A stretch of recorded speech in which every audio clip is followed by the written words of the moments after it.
नमस्कार साथियों, आप सभी के हमारे YouTube चैनल CDR बहुत बहुत स्वागत है। आज हम जानेंगे बीकॉम फर्स्ट सेमेस्टर के जितने भी सब्जेक्ट हैं उनके क्या क्या सिलेबस है, क्या क्या पढ़ना है, क्या क्या उसमें चैप्टर्स आते हैं। तो सबसे पहले बात जान लीजिए कि आपके बीकॉम में जो अभी पॉलिसी चल रही है यूजी में, वो चल रही है नेशनल एजुकेशन पॉलिसी 2020। इसको शॉर्ट में बोलते हैं NEP। ठीक है, एन माने नेशनल, ई माने एजुकेशनल और पी माने पॉलिसी। ठीक है, राष्ट्रीय शिक्षा नीति 2020 चल रही है। अंडर ग्रेजुएट कॉमर्स जितने बच्चे हैं बीकॉम वाले फर्स्ट सेमेस्टर में आए होंगे, उन सब के लिए जो ये वीडियो है। और पहली बात आप ये जान लीजिए कि आपके सब्जेक्ट जो हैं आपके तीनों हैं। ठीक है, मेजर एक माइनर। मेजर में कौन कितने हैं? 2 हैं, बिजनेस ऑर्गेनाइजेशन और बिजनेस स्टैटिक्स। बात करें अब आपके अगर माइनर की, तो माइनर में बिजनेस कम्युनिकेशन आता है। बिजनेस ऑर्गेनाइजेशन को हिंदी में बोलते हैं व्यावसायिक संगठन। क्या बोलते हैं? व्यावसायिक संगठन।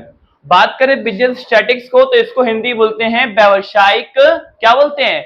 व्यावसायिक सांख्यिकी।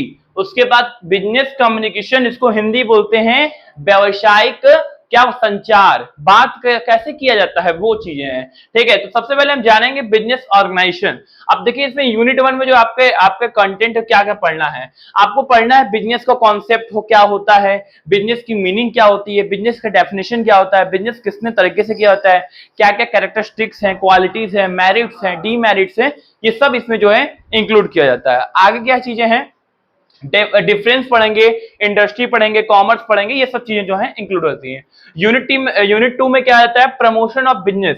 अगर हमें किसी बिजनेस का प्रमोशन करना है, किसी का व्यवसाय का प्रवर्तन करना है, प्रमोशन मतलब प्रवर्तन करना है, तो कैसे करें, क्या क्या प्रक्रियाएं हैं, क्या क्या स्टेप्स हैं। ठीक है, वो सारी चीजें आती हैं। फिर आगे अब बढ़ेंगे तो सोल प्रोप्राइटरशिप है, पार्टनरशिप है, ज्वाइंट स्टॉक कंपनीज है, कोऑपरेटिव सोसाइटी है। इन सब का आपको कॉन्सेप्ट पढ़ना है, मीनिंग पढ़ना है, एक्ट पढ़ना है, क्या क्या डिफरेंस है वो पढ़ना है, पब्लिक कंपनी प्राइवेट कंपनी में डिफरेंस पढ़ना है, क्या होता है ये पढ़ना है, किस सेक्शन में होता है ये पढ़ना है। ये सब आप पढ़े हुए हो, बस इसको आपको क्या करना है? रिवाइज करना है और अच्छे से पढ़ना है। ठीक है, मन लगाकर पढ़ना है। ठीक है ना बच्चे? चलो देखो आगे क्या है। यूनिट 3 आता है। यूनिट 3 में आप क्या पढ़ोगे? प्लांट लोकेशन पढ़ोगे। क्या पढ़ोगे बच्चे? Plant location. देखो प्लांट लोकेशन क्या होता है बच्चा? प्लांट लोकेशन मतलब कि अगर हमें बिजनेस को सेटअप करना है, कहां सेटअप करें, कहां सेटअप करें कि वो प्लांट लोकेशन हमारा अच्छा है। ठीक है ना बच्चा? आगे देखो प्लांट लोकेशन की मीनिंग पढ़ोगे, इसमें किसने थ्योरी दिया है, क्या क्या थ्योरी दी है, उनके बारे में पढ़ोगे, ये सारी चीजें हैं। यूनिट 4 में क्या आता है? Business combination. क्या बच्चा? Business combination. बिजनेस कॉम्बिनेशन मतलब व्यावसायिक संयोजन। हम कैसे काम करें या किस तरीके से काम करें बच्चा कि वो हमारा रिजल्ट जो आ जाए वो अच्छा। ठीक है ना? चलो अब देखो ये सब्जेक्ट खत्म हो जाएगा, ये इतना पढ़ लो बहुत है। इसमें देखो रेशनलाइजेशन भी है, नेशनलाइजेशन भी है, ये सारी चीजें आपको पढ़ने को मिलेंगी। अब तुम्हारा यहाँ जो है बिजनेस ऑर्गेनाइजेशन खत्म होता है। अब अगला विषय आता है बिजनेस स्टैटिक्स। क्या आता है बच्चा? Business statics. क्या आता है बच्चा? Business statics. इसको हिंदी बोलते हैं व्यावसायिक सांख्यिकी। क्या बच्चा? व्यावसायिक सांख्यिकी। स्टैटिक्स को हिंदी में क्या बोलते हैं? सांख्यिकी। ठीक है, ध्यान रखना। यूनिट 1 में क्या पढ़ोगे? इंडियन स्टैटिक्स पढ़ोगे बच्चा। इंडियन स्टैटिक्स को हिंदी में क्या बोलते हैं? भारतीय सांख्यिकी। क्या बोलते हैं? भारतीय सांख्यिकी। ठीक है बच्चा? इसमें पढ़ोगे कि फादर ऑफ इंडियन स्टैटिक्स कौन है? इनका नाम है प्रोफेसर प्रशांत चंद्र महालनोबिस। क्या नाम है? प्रोफेसर प्रशांत चंद्र महालनोबिस। ठीक है ना? इसको याद कर लेना, बहुत इंपॉर्टेंट टॉपिक है। पेपर में लॉन्ग में आया था हमारे समय में कि प्रशांत चंद्र महालनोबिस की पूरी एक जीवन परिचय दीजिए और सांख्यिकी में इनका महत्व बताइए। इनके बारे में अच्छे से पढ़ना, बहुत रोमांटिक स्टोरी है इनकी। ठीक है ना? लव मैरिज किए थे ये अपने समय में। ठीक है ना? तो इस तरीके का इनकी कहानी है। फिर आता है बच्चा, देखो इसमें क्या है? Introduction to statics. क्या है? Introduction to statics. भैया स्टैटिक्स क्या होता है, स्टैटिक्स की मीनिंग क्या है, इसका स्कोप क्या है, क्या क्या इसके महत्व है, इंपॉर्टेंस क्या है, वगैरह वगैरह। यूनिट 3 में आओगे, फिर इसमें आ जाएगा mean, median, mode, decile, percentile. ठीक है, ये सब चीजें मिलेंगी। क्वार्टाइल, ठीक है, mean deviation, standard deviation, coefficient of variation, dispersion, सब तुम्हें ये क्या है? न्यूमेरिकल है। यूनिट 3 क्या है? पूरा न्यूमेरिकल है। हम भी करेंगे और आप भी करेंगे, साथ में करेंगे। ठीक है ना?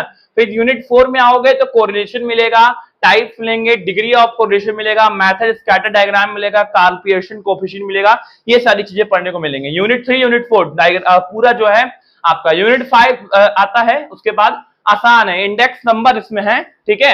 इंडेक्स नंबर का मीनिंग है, टाइप है, यूजेस है, मेथड है, सब हम बताएंगे आपको, चिंता मत कीजिएगा, ठीक है। फिर आता है तीसरा सब्जेक्ट जिसको हम माइनर बोलते हैं, इसको बोलते हैं बिजनेस कम्युनिकेशन। क्या बोलते हैं? बिजनेस कम्युनिकेशन बच्चा। हिंदी में इसको क्या बोलते हैं? व्यावसायिक संचार। क्या बोलते हैं? व्यावसायिक संचार, ठीक है ना। सबसे पहले यूनिट पढ़ोगे कि आप जो है कम्युनिकेशन की मीनिंग क्या होता है, नॉन वर्बल कम्युनिकेशन क्या होता है, वर्बल कम्युनिकेशन क्या होता है। साथ ही साथ आप पढ़ोगे कम्युनिकेशन में क्या क्या बैरियर्स आते हैं, ठीक है। बैरियर के बाद पढ़ोगे इसका रोल क्या होता है, इफेक्ट क्या होता है, इंपॉर्टेंस क्या होता है, नेटवर्किंग क्या होता है, कॉन्फ्रेंसिंग क्या होता है। ये सारी चीजें बहुत इंपॉर्टेंट है, आज के जमाने में तो बहुत जरूरी जानना। फिर यूनिट सेकंड में आओगे, पढ़ोगे non verbal aspect of communication, क्या क्या एस्पेक्ट होते हैं नॉन वर्बल कम्युनिकेशन के। यूनिट 3 में आओगे तो पढ़ोगे बिजनेस लैंग्वेज क्या होता है, प्रेजेंटेशन कैसे दिया जाता है। अभी मैं आपको बोल दूं कि प्रेजेंटेशन दो, लड़खड़ा जाओगे, तो वो सारी चीजें इसमें पढ़ोगे कैसे दिया है, ठीक है। तो ये 3 यूनिट है, पढ़ लो, मस्त होकर पास हो जाओगे, ठीक है।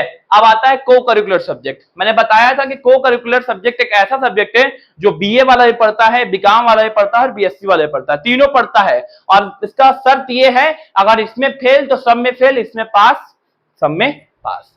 अब देखो इसका मतलब ये है कि बाकी तीनों सब्जेक्ट में तुम पा जाओ 80 नंबर और इसमें पा जाओ 32 नंबर, तो तुम फेल माने जाओगे, ठीक है। क्योंकि इसमें पास हो तो सब में पास हो, ठीक है ना।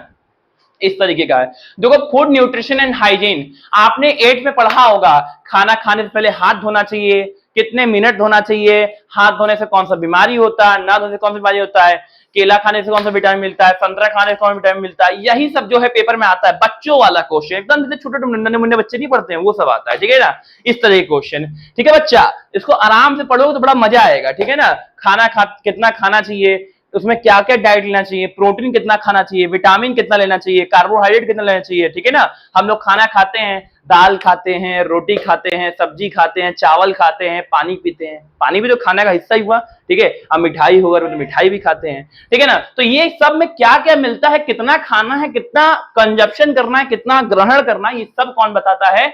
Food nutrition and hygiene. इसीलिए सरकार ने इसको सभी छात्र छात्राओं के रूप से अनिवार्य कर दिया। और इसीलिए बार बार बोल रहा हूं कि इसमें पास सब में पास और इसमें फेल तो सब पानी में बह गया रेल, ठीक है। चलो, तो ये देखो भाई फूड न्यूट्रिशन है, इसमें तुम सब कुछ पढ़ोगे जो तुम्हें जरूरत है तुम्हारा, ठीक है ना। तो इसको पढ़ेंगे, सब पढ़ेंगे हम लोग, ठीक है।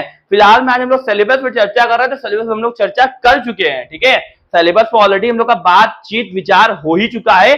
फिर हम मिलेंगे, अगले वीडियो मिलेंगे और अगले सब्जेक्ट के साथ मिलेंगे, और जुड़े रहो हमारे CDER के साथ।